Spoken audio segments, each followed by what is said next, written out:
اهدنا الصراط المستقيم.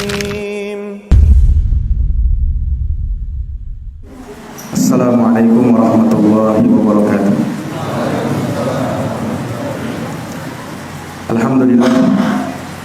Alhamdulillahi rabbil alamin, wa bihi nasta'inu ala umuri dunya waddin.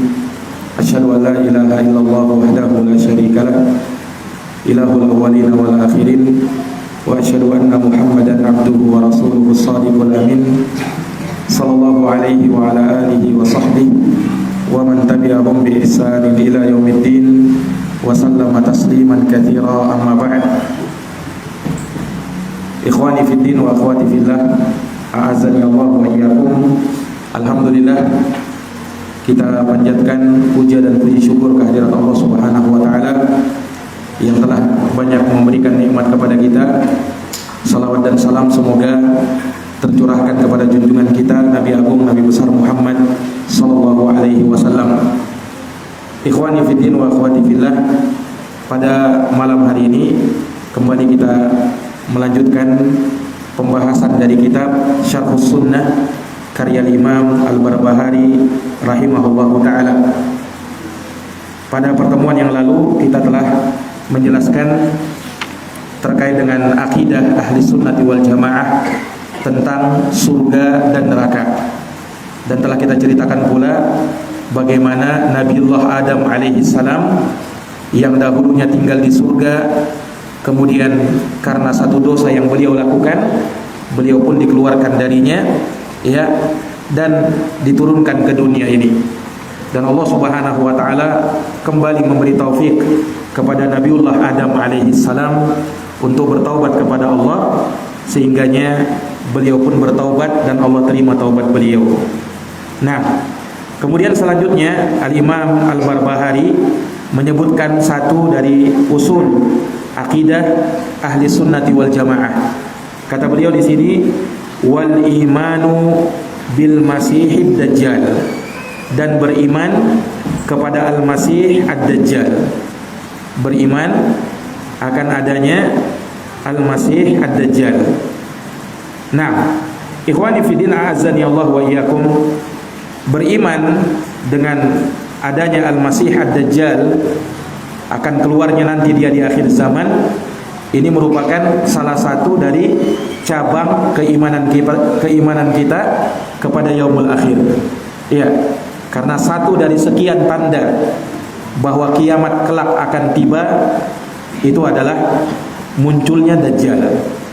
Iya, munculnya dajjal, dan dia akan keluar di akhir zaman sebagai pertanda bahwa kiamat sudah hampir tiba.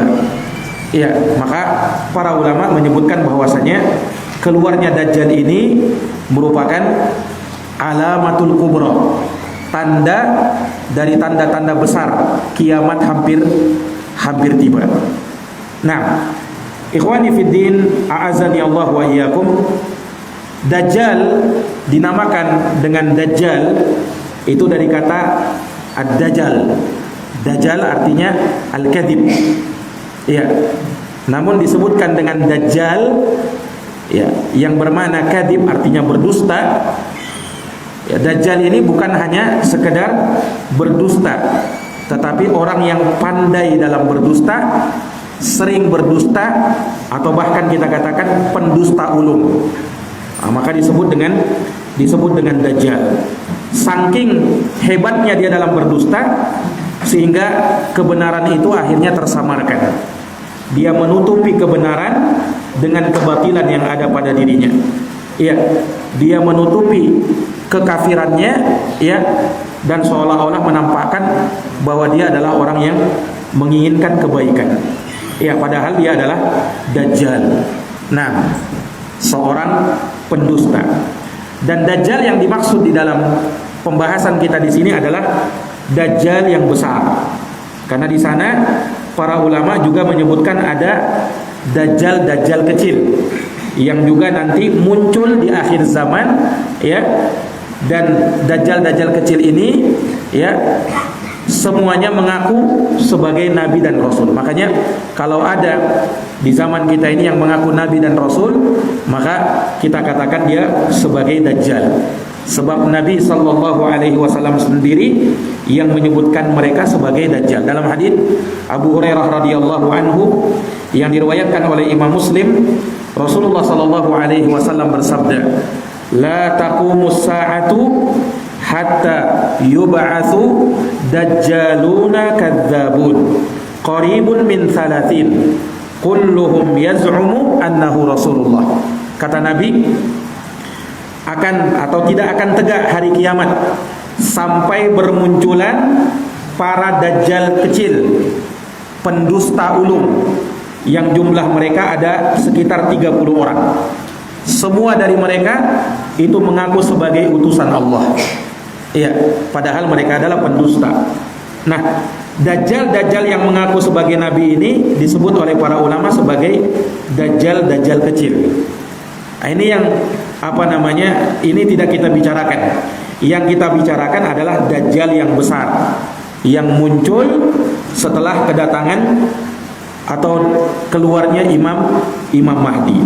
Ya, sebagian ulama menyebut bahwasanya dajjal ini tanda pertama dari tanda-tanda besar hari kiamat. Yang pertama muncul dajjal. Sebagian yang lain menyebutkan bahwasanya dajjal ini tanda kedua setelah Imam Mahdi muncul. Ya. Dan menunjukkan bahwasanya keberadaan Imam Mahdi muncul tidak lama setelah itu akan muncul dajjal. Dan tidak lama setelah dajjal muncul, maka turunlah Nabi Isa alaihissalam untuk membunuh dajjal. Nah, ini para hadirin yang dirahmati dan dimuliakan oleh Allah Subhanahu wa taala. Ya, ketika dia pertama kali muncul, dajjal ini mengaku sebagai seorang yang soleh. Ya, dia mengaku sebagai orang baik. Kemudian ketika banyak pengikutnya, maka dia pun mengaku sebagai seorang nabi. Ya, setelah banyak pengikutnya, maka dia mengaku lagi sebagai Rabbul Alamin, sebagai Tuhan. Nah, akhirnya orang-orang pun mempercayai dia sebagai Tuhan. Na'udzubillahi min dzalik. Padahal dia adalah seorang dajjal. Nah, dan Nabi SAW sebutkan ciri-ciri dajjal itu sangat terang dan sangat jelas. Sifat-sifat dajjal itu, di antaranya Rasul SAW menyebutkan di dalam banyak riwayat, dan perlu kita ketahui bahwasanya riwayat tentang dajjal ini hadits-haditsnya mutawatirah. Hadits-haditsnya mutawatir, mencapai derajat mutawatir. Itu derajat hadis mutawatir itu hadis yang mencapai derajat paling tinggi dalam kesahihan. Iya, tidak ada yang di atasnya. Nah, maka disebut mutawatir. Artinya tidak mungkin ya hadis tentang keberadaan dajjal ini didustakan. Iya. Karena kalau mendustakannya sama saja mendustakan banyak puluhan hadis Nabi yang berbicara tentang dajjal. Iya. Dan itu sama saja kekufuran kepada Allah Subhanahu wa taala, karena mengingkari hadis Nabi adalah kekufuran kepada Nabi, dan kekufuran kepada Nabi adalah kekufuran kepada Allah Subhanahu wa taala. Iya. Maka dari sekian hadis yang menyebutkan tentang dajjal, maka Nabi sebutkan ciri-ciri dajjal itu. Dajjal itu adalah seorang rajul, seorang laki-laki, dan dia dari keturunan Bani Adam, bukan alien dia. Iya, bukan dari dari kalangan jin dia, bukan. Dia dari anak cucu Adam juga, dajjal itu. Nah, disebutkan bahwa dajjal ini pendek orangnya. Ya, kemudian keriting rambutnya. Kemudian juga disebutkan bahwasanya mata kanannya itu terhapus. Nah, kata Nabi SAW, ka'annaha inabatun tofiyah. Seakan-akan matanya itu ada buah anggur yang mencolok. Ya, nah itu dajjal itu. Kemudian di keningnya tertulis kaf fa ra, yang artinya kafir. Semua orang yang beriman mampu membacanya, bahkan yang buta huruf pun bisa membacanya. Iya. Nah, disebutkan bahwa dajjal ini sangat jelas fitnahnya. Iya. sangat nampak bahwasanya dia ini pendusta. Tapi bersamaan dengan itu waliyadzubillah banyak pengikut Dajjal. Dan yang mengikuti Dajjal itu ada beberapa golongan. Yang pertama dari kalangan Yahudi. Yahudi mereka menjadi pengikut Dajjal. Bahkan Yahudi itu ya, mereka memang menunggu keberadaan Dajjal ini, mereka klaim sebagai Imam Mahdi mereka. Itu orang-orang Yahudi. Kemudian yang menjadi pengikut Dajjal berikutnya adalah kaum perempuan, kaum wanita. Ya, itu juga akan menjadi pengikut Dajjal terbanyak. Mengapa? Ya, kaum perempuan menjadi pengikut Dajjal terbanyak. Ya, karena disebutkan bahwasanya kaum perempuan ya itu imannya lebih lemah daripada kaum laki-laki. Dajjal ketika keluar itu di musim pacaklik yang melanda seluruh dunia. Ya, tidak ada makanan, tidak ada minuman. Sehingga apa? Orang banyak mati kelaparan. Ketika itulah Dajjal keluar membawa gunung roti. Ya, yang mau beriman dengan Dajjal dikasih roti. Ya, yang tak mau beriman dengan Dajjal maka dia dibiarkan mati kelaparan. Siapa yang tidak tahan dengan itu? Nah, sehingga disebutkan oleh Nabi bahwa orang-orang yang beriman makan dan minum mereka adalah subhanallah walhamdulillah wala ilaha illallah wallahu akbar. Itu yang mengenyangkan mereka. Tidak ada makanan lagi. Ya. Nah, yang tak kuat imannya maka akan menjadi pengikut Dajjal. Dan para wanita sangat mudah untuk menjadi pengikut Dajjal. Bahkan disebutkan bahwa dalam riwayat bahwasanya ya banyak dari para suami itu sampai mengikat istri-istrinya dan anak perempuannya di rumah supaya jangan keluar ikut Dajjal. Nah, saking besarnya fitnah Dajjal itu. Bersamaan dengan jelasnya bahwa Dajjal ini pembohong, kelihatan dari wajahnya saja sudah kelihatan. Ini Dajjal ini, ada tulisan kafirnya. Nah, tapi bersamaan dengan itu orang tetap mengikutinya. Subhanallah. Bahkan disebutkan dalam riwayat yang sahih bahwasanya nanti di akhir zaman ada orang-orang yang berangan-angan supaya Dajjal segera muncul. Kenapa? Di musim yang ketika itu tidak ada makanan dan minuman, mereka tahu bahwasanya Dajjal keluar nanti membawa gunung roti. Maka ada yang beranggapan, ada yang berkeinginan, ada yang berangan-angan supaya Dajjal cepat keluar, supaya menjadi pengikut Dajjal. Na'udzubillahi min zalik. Nah, ini para hadirin yang dirahmati dan dimuliakan oleh Allah Subhanahu wa taala. Ya, disebutkan dalam beberapa riwayat ya bahwasanya Dajjal ini akan diperangi oleh kaum muslimin bersama Imam Mahdi. Ya. Namun ketika itu kaum muslimin dan Imam Mahdi belum mampu mengalahkan Dajjal. Karena yang bisa membunuh Dajjal bukan kaum muslimin, bukan pula Imam Mahdi. Tapi yang mampu membunuhnya adalah Nabiullah Isa alaihi salam. Allah sendiri yang menurunkan Nabi Isa khusus untuk membunuh Dajjal. Nah, ikhwani fiddin azani Allah wa iyyakum, ya disebutkan bahwasanya ketika Dajjal muncul, ya, maka kaum muslimin ketika itu berlarian. Khawatir terkena fitnah Dajjal ini. Mereka tidak berani menghadapinya. Kenapa? Karena dipertaruhkan iman ketika itu. Seseorang ya kalau bahkan bisa terpengaruh kepada seorang dukun, bisa terpengaruh, imannya bisa kalah. Ya, gara-gara apa? Besarnya sihirnya para dukun itu. Nah, bagaimana lagi dengan Dajjal? Ya, Dajjal ketika dia lewat di suatu perkampungan, ketika kampung itu beriman, maka yang tadinya musim pacaklik, Dajjal turunkan hujan. Jadi Dajjal itu diberikan oleh Allah Subhanahu wa taala kekuasaan untuk bisa menurunkan hujan, ya, menumbuhkan tumbuh-tumbuhan. Itu kekuasaan yang Allah berikan kepada Dajjal. Allah berikan kepada Dajjal untuk apa? Untuk memfitnah manusia. Itu ujian dari Allah. Ya, apakah mereka tetap beriman kepada Allah atau kepada Dajjal ini? Nah, subhanallah, ketika Dajjal lewat kepada suatu kampung, kampung itu tidak mau beriman, maka dibiarkan mati kelaparan. Subhanallah. Nah, ini para hadirin yang dirahmati dan dimuliakan oleh Allah Subhanahu wa taala. Ya, maka fitnah Dajjal ini sudah diingatkan oleh Nabi sallallahu alaihi wasallam. Ya, bahkan saking besarnya fitnah Dajjal ini, Jangankan Nabi, ya, jangankan Nabi SAW, para Nabi dan para Rasul sebelum beliau itu sudah mengingatkan tentang Dajjal. Bahkan Nabi Adam sudah mengingatkan tentang Dajjal. Padahal jauh sekali masa antara Nabi Adam dengan Dajjal itu.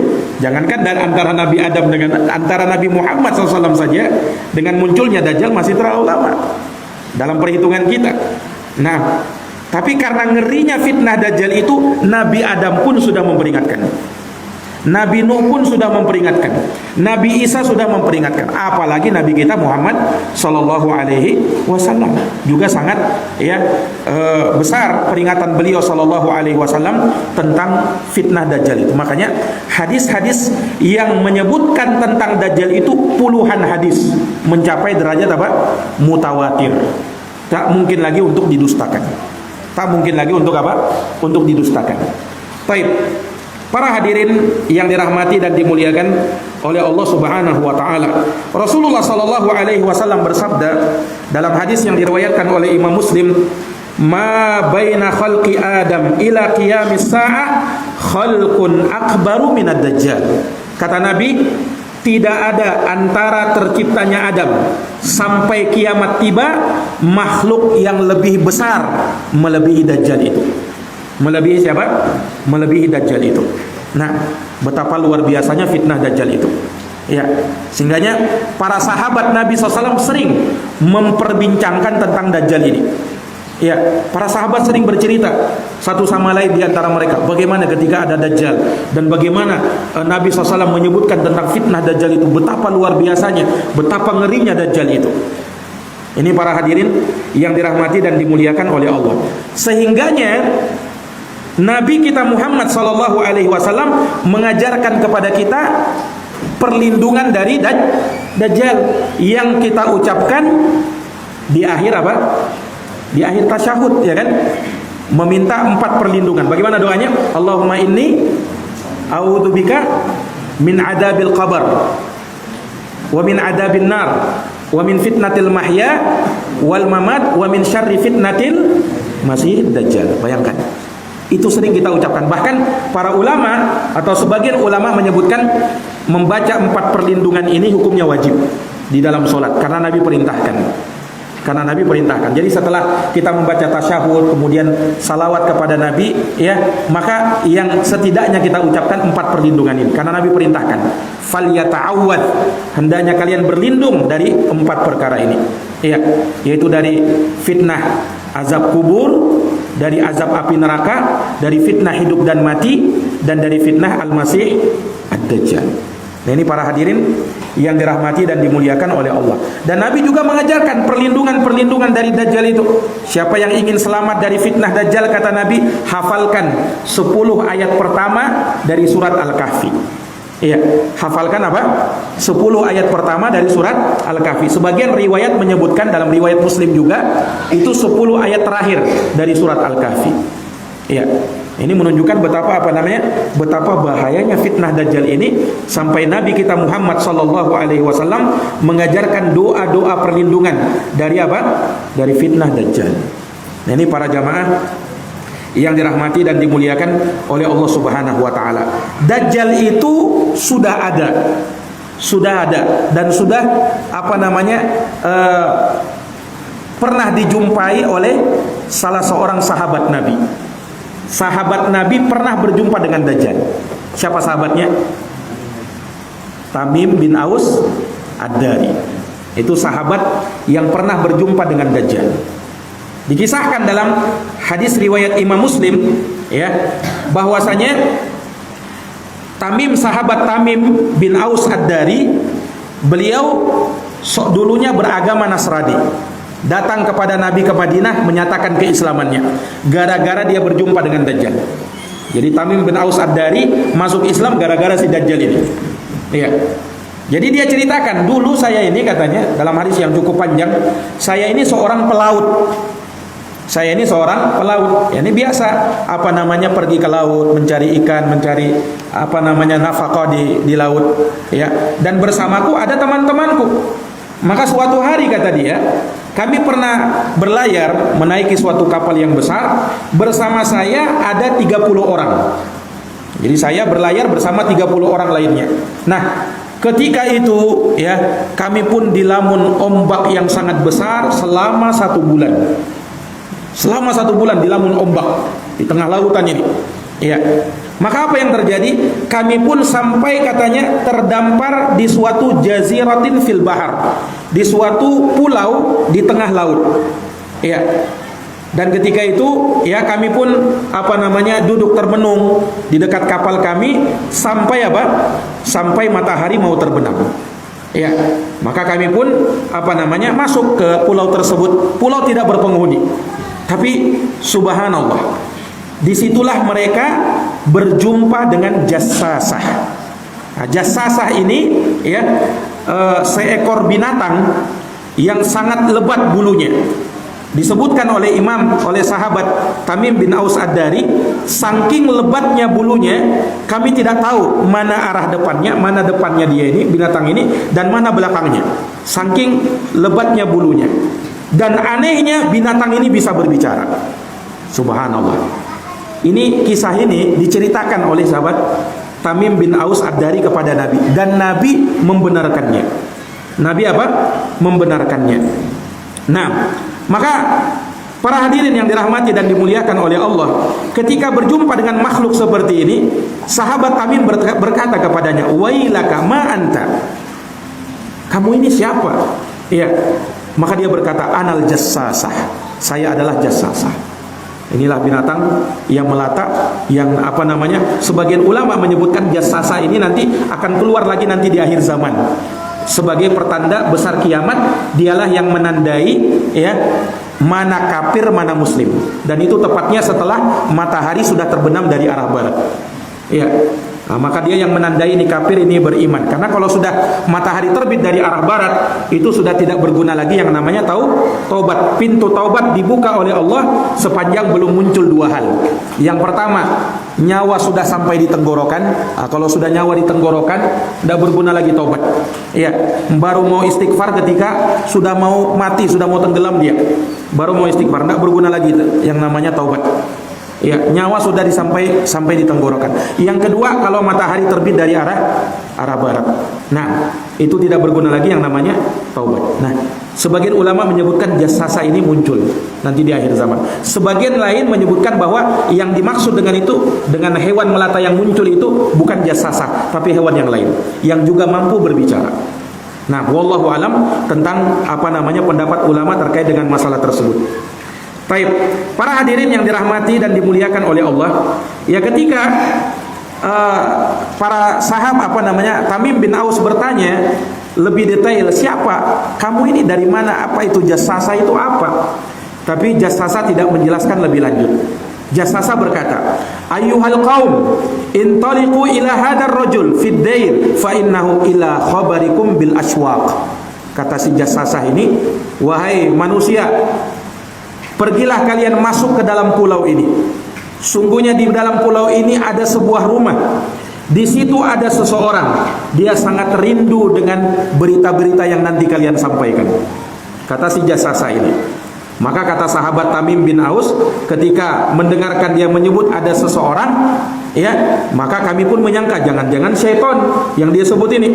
Nah, tetapi kami pun langsung bersegera masuk ke dalam pulau tersebut, ya, dan ternyata benar seperti yang dikatakan oleh jassasah tadi, bahwa di dalam pulau itu ada sebuah rumah. Ya, dan kami masuk ke dalam rumah tersebut. Faida fihi a'zamu insanin ra'ainahu qad khalqan. Ra'ainahu qattun khalqan. Kata beliau, maka ketika kami masuk, maka kami melihat ada seorang manusia yang sangat besar orangnya. Ya, tak pernah kami melihat makhluk yang lebih besar daripada orang ini. Nah, namun dia ini terikat sangat kuat, kata sahabat Tamim bin Aus Ad-Dari. Diikat di lehernya, tangannya, kakinya, lututnya dengan rantai bil hadid, dengan rantai dari besi. Nah, maka melihat itu, ya, sahabat Tamim bin Aus dan kawan-kawannya pun bertanya, "Wailaka ma anta?" Kamu ini siapa sebenarnya? Ya, kami sudah menemukan makhluk aneh. Ya, sebelum kamu ini kami temukan kamu lebih aneh lagi. Ada apa kamu di sini? Mengapa kamu di sini? Ya, ketika itu Dajjal belum mau memberitahu siapa dirinya. Ya, Dajjal balik bertanya. Ya, akhbiruni ma antum. Kata si Dajjal ini, kabarkan dulu kepada saya siapa kalian ini. Kata si Dajjal itu.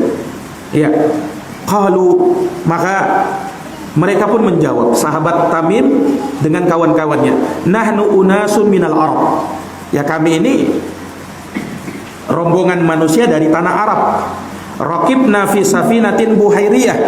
Kami pun kami seorang pelaut. Ya, kebiasaan kami melaut di lautan. Ya, kami diceritakan oleh sahabat Tamim bin Aus kejadian dia sampai terdampar di pulau itu, ya, bahwasanya beliau bersama 30 orang kawannya, ya, dilamun ombak yang sangat besar sampai 1 bulan hingga akhirnya terdampar di pulau ini.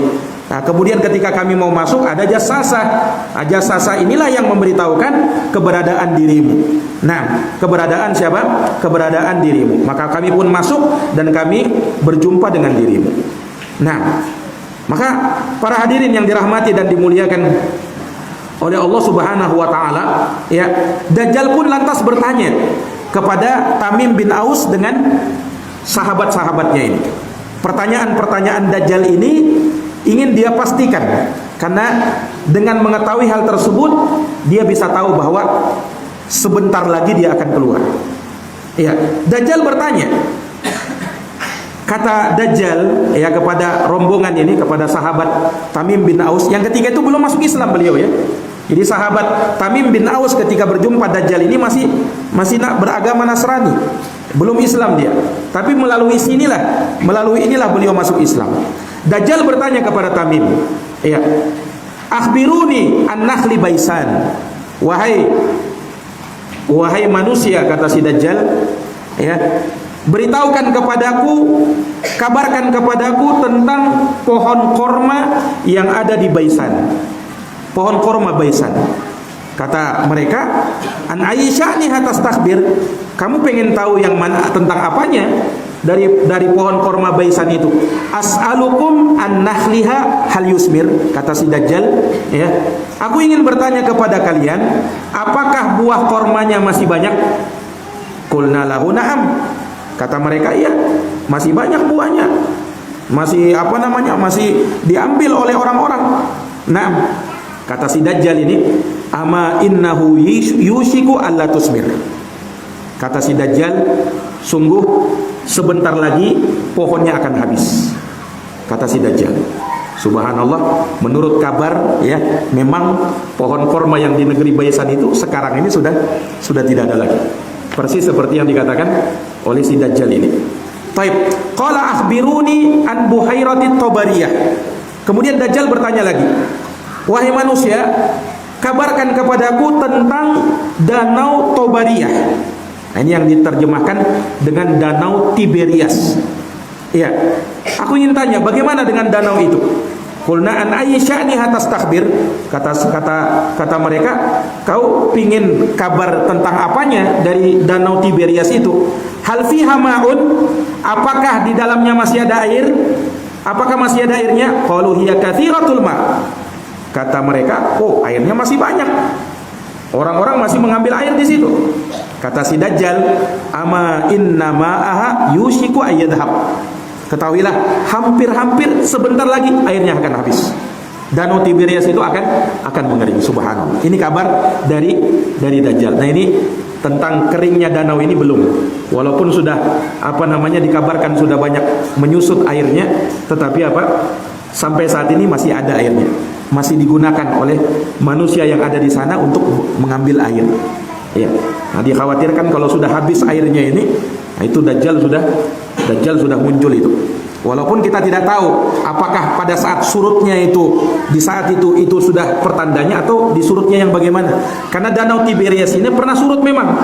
Pernah surut, tapi kemudian berair lagi. Ada lagi airnya. Nah, Nah, makanya dalam perkara yang seperti ini ya kita tidak bisa menterka-terka bahwasanya oh ini sudah tidak bisa. Kita hanya mengkhawatirkan ya, dan apa yang disebutkan oleh Nabi SAW, apa yang disebutkan dalam hadis pastilah benar. Nah, sesuai dengan apa yang beliau tetapkan. Nah, ikhwani fiddin a'azani Allahu wa iyyakum. Ini pertanyaannya siapa? Pertanyaannya Dajjal. Kemudian beliau bertanya lagi. Si Dajjal ini bertanya lagi, akhbiruni an aini zaghar. Wahai manusia, beritahukan kepadaku tentang mata air zaghar. Qalu an ayyi sya'niha tastakhbir. Kamu pengen berita tentang apanya?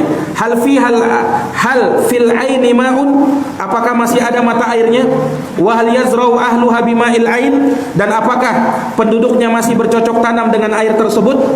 Qulna lahu na'am. Ya. Hiya katsiratul ma'. Nah, airnya masih banyak. Wa ahluha yazra'una min ma'iha. Penduduknya masih bercocok tanam dengan air itu. Nah, kemudian Dajjal bertanya lagi. Ini pertanyaan-pertanyaan Dajjal ini dia punya maksud. Ya. Karena seperti yang tadi kita jelaskan bahwasanya Dajjal menjadikan tanda-tanda itu sebagai ya waktu yang dirinya akan segera mungkin. Para hadirin yang dirahmati dan dimuliakan oleh Allah. Kemudian Dajjal bertanya lagi. Inilah yang menjadi hidayah yang dengan itulah sahabat Tamim bin Aus Ad-Dari masuk Islam. Ya, kata Dajjal ini, akhbiruni an nabiyil ummiina ma fa'al. Kabarkan kepadaku tentang nabi orang-orang yang buta huruf itu. Ini maksudnya kaum Arab yang mereka tidak bisa menulis, tidak bisa membaca dan tidak bisa menulis. Dajjal tahu telah muncul seorang nabi. Apa yang dia lakukan? Nah, maka sahabat Tamim bin Aus dan kawan-kawannya ketika itu mengatakan, qad kharaja min Makkah. Iya, dia sudah keluar dari Makkah. Wa nadala Yathrib. Kemudian dia singgah bermukim sekarang di Madinah. Nah, kata Dajjal, aqatalahul Arab. Apakah orang Arab memerangi dia? Dajjal ingin memastikan. Qulna na'am. Kata mereka, iya, orang Arab memerangi dia. Kaifa sauna bihim?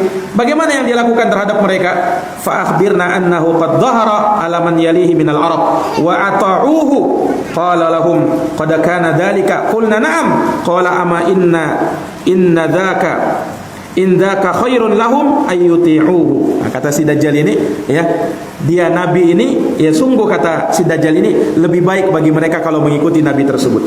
Nah, kemudian si Dajjal berkata, wa inni mukhbirukum anni inni anal masih. Kata si Dajjal, dan aku akan kuberitahukan kepada kalian tentang diri. Sesungguhnya aku adalah Al-Masih. Al-Masih Ad-Dajjal. Al-Masih itu ini sebagai gelarnya si Dajjal ini. Beliau bergelar dengan siapa?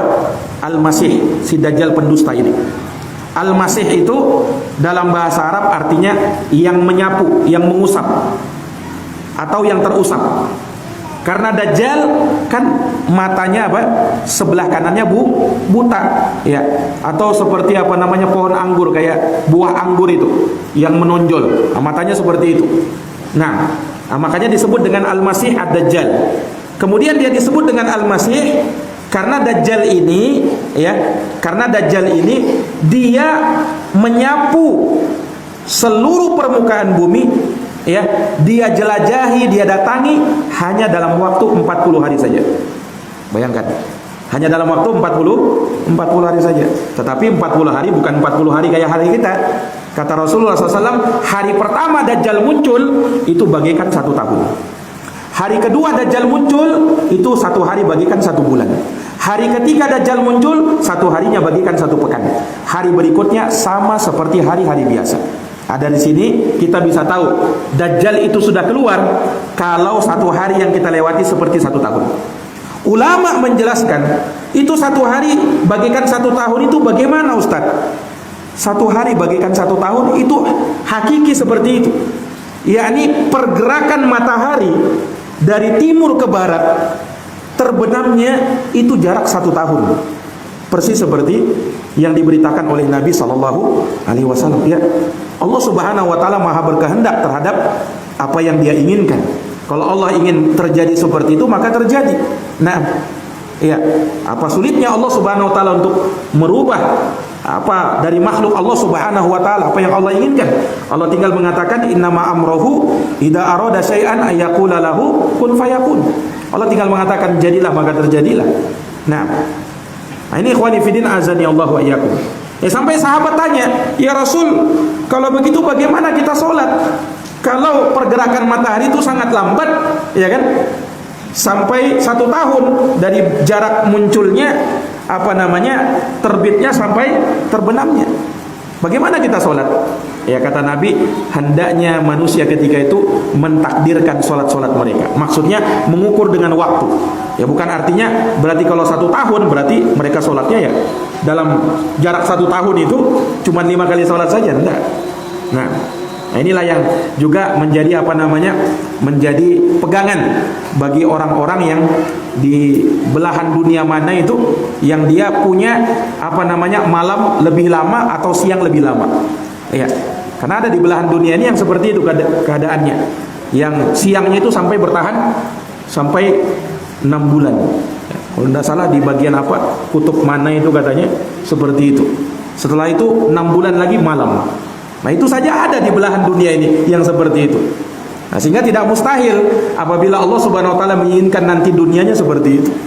Nah, ini para hadirin yang dirahmati dan dimuliakan oleh Allah Subhanahu wa taala. Nah, Dajjal ini dia akan mendatangi semua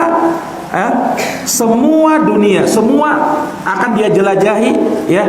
Semua lapisan bumi ini dia akan datangi. Tidak ada satupun yang dia tinggalkan kecuali Makkah dan Madinah. Nah, Makkah dan Madinah setiap kali Dajjal mau datang, ya maka sudah berdiri 2 malaikat Allah Subhanahu wa taala yang menghunuskan pedangnya. Ya, Dajjal mau lewat manapun ada malaikat yang menjaga di situ. Ini menunjukkan bahwa Makkah dan Madinah terjaga ketika itu. Tapi Dajjal tidak tinggal diam, tidak kehabisan akal Dajjal ini.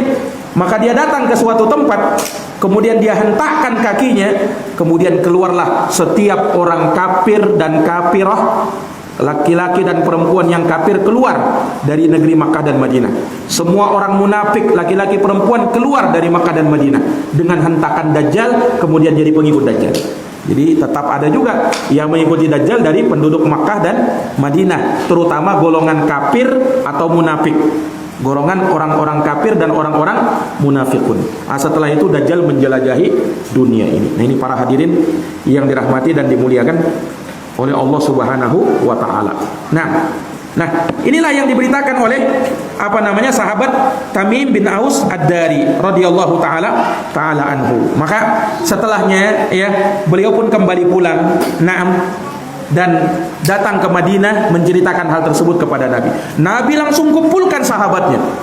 Kemudian Nabi perintahkan supaya Tamim bercerita tentang apa yang dia alami ketika dia terdampar di sebuah pulau. Artinya Nabi ingin menanamkan kepada sahabat, Nabi sebenarnya sudah bercerita ya tentang Dajjal itu. Nah, maka Nabi ingin menambah keyakinan sahabat. Ini buktinya sahabat Tamim bin Aus berjumpa dengan si Dajjal itu. Berjumpa dengan siapa? Dengan si Dajjal itu. Nah, ini para hadirin yang dirahmati dan dimuliakan oleh Allah Subhanahu wa taala. Nah, Dajjal ini ya, dia seperti yang tadi kita sebutkan, tidak ada seorang pun yang bisa menghadapinya. Ya. Bayangkan Dajjal dia punya sedikit kekuasaan dari kekuasaan yang dimiliki Allah Subhanahu wa taala. Dan Allah yang memberikan kepada Dajjal kemampuan seperti itu sebagai fitnah bagi manusia. Ya. Makanya manusia pun mengira bahwa dia betul-betul Tuhan. Bayangkan Dajjal kalau misalnya bilang turun hujan, maka turun hujan. Kalau Dajjal bilang tumbuh tumbuhan, tumbuh tumbuhan. Apa orang banyak terfitnah dengan hal tersebut? Dia mengira, oh ini betul Tuhan ini. Subhanallah. Padahal dia Dajjal. Ini para hadirin yang dirahmati dan dimuliakan oleh Allah. Nah, ketika datang seorang pemuda, ya, kemudian Dajjal menyuruh pemuda ini, beriman kau kepada saya. Kata pemuda ini apa? Saya tidak mau beriman kepadamu. Aku telah dikabarkan ya oleh nabiku bahwasanya kamu adalah Dajjal. Apa yang terjadi? Nah, maka Dajjal membunuh pemuda ini. Ya, dia belah menjadi 2. Nah, setelah itu dia melewati sang pemuda ini. Setelah itu Dajjal berkata, hidup lagi. Maka hidup pemuda tadi. Si Dajjal berkata, bukankah kau sudah beriman kepadaku? Kau tadi kumatikan, sekarang kuhidupkan. Aku bisa mematikan, aku bisa menghidupkan. Apa kata sang pemuda ini? Pemuda ini orang yang beriman. Kata dia, aku semakin bertambah keyakinan kamu adalah Dajjal. Maka ketika itu Dajjal ingin menangkap dan membunuhnya, tapi dia tidak bisa lagi lakukan untuk kedua kalinya. Nah, ini para hadirin yang dirahmati dan dimuliakan oleh Allah Subhanahu wa taala. Sampai pada akhirnya ya, manusia sudah banyak kerepotan sama si Dajjal ini, Allah turunkan Nabi Isa alaihissalam. Nabi Isa lah yang membunuh Dajjal. Nah, bayangkan hebatnya Nabi Isa ini, ketika beliau turun itu sudah dipapah oleh malaikat Allah Subhanahu wa taala. Nabi Isa turun, ketika dia turun ya, tidaklah ada seorang yang mencium bau nafasnya Nabi Isa melainkan dia akan mati dari kalangan orang-orang kafir. Kalau Dajjal berjumpa dan dilihat oleh Nabi Isa, Dajjal itu kata Nabi seperti garam yang meleleh. Iya, seperti garam yang meleleh, kata Nabi SAW. Sehingga Dajjal itu tidak bisa ketemu Nabi Isa. Dia akan meleleh. Sampai akhirnya Nabi Isa pun membunuh si Dajjal ini di sebuah pintu yang namanya Babul Lut, pintu Lut. Nah, disitulah berakhir sudah kisahnya siapa? Kisahnya Dajjal itu. Nah, ini para hadirin yang dirahmati dan dimuliakan oleh Allah, ini sebenarnya cuma ringkasan saja ya, karena tidak cukup waktu kita untuk membahas tentang Dajjal secara detail. Namun apa yang kita sebutkan tadi semoga bisa mewakili apa yang lainnya dari apa yang disebutkan oleh para ulama, dan juga hadis Nabi sallallahu alaihi wasallam sangat banyak terkait dengan masalah Dajjal ini. Dan insyaallah taala keimanan yang berikutnya yang beliau sebutkan setelah ini adalah tentang keimanan kepada turunnya Nabi Isa. Ini berlanjut ya terkait dengan hari kiamat ini. Berikutnya beliau akan sebutkan tentang nuzulu Isa alaihissalam, turunnya Nabi Isa alaihissalam yang bertugas membunuh Dajjal. Nah, jazakumullah khairan atas perhatiannya. Mohon maaf atas segala kekurangannya. Kita akhiri dengan doa kafaratul majlis. Subhanakallahumma wa bihamdik, asyhadu an la ilaha illa anta, astaghfiruka wa atubu ilaik. Wassalamualaikum warahmatullahi wabarakatuh.